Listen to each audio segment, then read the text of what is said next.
دوستی کی قدر دو وقتوں میں ہوتی ہے، ایک ملنے سے پہلے اور دوسرا کھونے کے بعد۔ جو آپ کی دعاؤں سے نکل گیا ہو اسے بددعاؤں میں بھی کیا رکھنا۔ لوگوں کو عزت ان کی اوقات کے مطابق دیں، کیونکہ کچھ لوگوں سے عزت سنبھالی نہیں جاتی۔ سفر تھکا بھی دے تو بھی اپنی منزل پر نظر رکھیں، جو آپ کے مقدر میں ہے وہ آپ تک پہنچ کر رہے گا۔ زندگی میں قدم، قسم اور قلم بہت سوچ سمجھ کر اٹھانا چاہیے۔ وقت گہرے سمندر میں گرا ہوا وہ موتی ہے جس کا دوبارہ ملنا ناممکن ہے۔ صبر، درگزر اور معاف کر دینا خیر کے خزانوں میں سے ایک خزانہ ہے جسے اللہ اپنے بہترین اور مقرب بندوں کو عطا کرتا ہے۔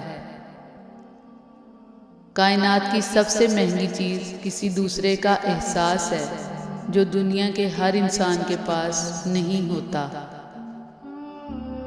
صبر کے بعد شکر کا وقت ضرور آتا ہے۔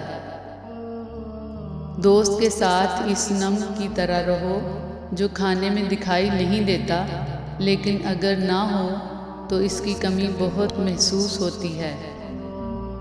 جب لالچ کے بازار آباد ہو جائیں تو رشتوں کے شہر ویران ہو جاتے ہیں، چاہے یہ رشتے خون کے ہوں یا دوستی کے۔ زندگی کا مقصد اپنے لیے دعائیں کروانا نہیں، بلکہ دعائیں لینا ہونا چاہیے۔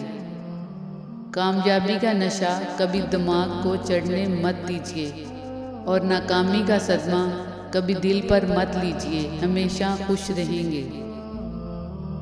انسان مسافر ہیں، دنیا دریا ہے اور آخرت کنارہ ہے۔ اگر تقویٰ کی کشتی میں سفر کرو گے تو کنارے جا لگو گے۔ جھوٹ بول کر جیت جانے سے سچ بول کر ہار جانا بہتر ہے۔ اس دنیا میں سکون سے جینے کی ایک ہی تدبیر ہے کہ ہر انسان کے پاس ایک وسیع قبرستان ہو جہاں وہ لوگوں کی غلطیوں اور خامیوں کو دفنا آیا کرے۔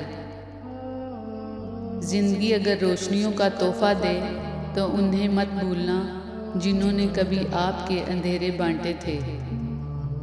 کسی زمانے میں ایک دوسرے کے کانٹے نکالے جاتے تھے، اب ایک دوسرے کی راہ میں کانٹے بچھائے جاتے ہیں۔ خوشی میں جشن سے بہتر شکر ہے، اور غم میں سوگ سے بہتر صبر ہے۔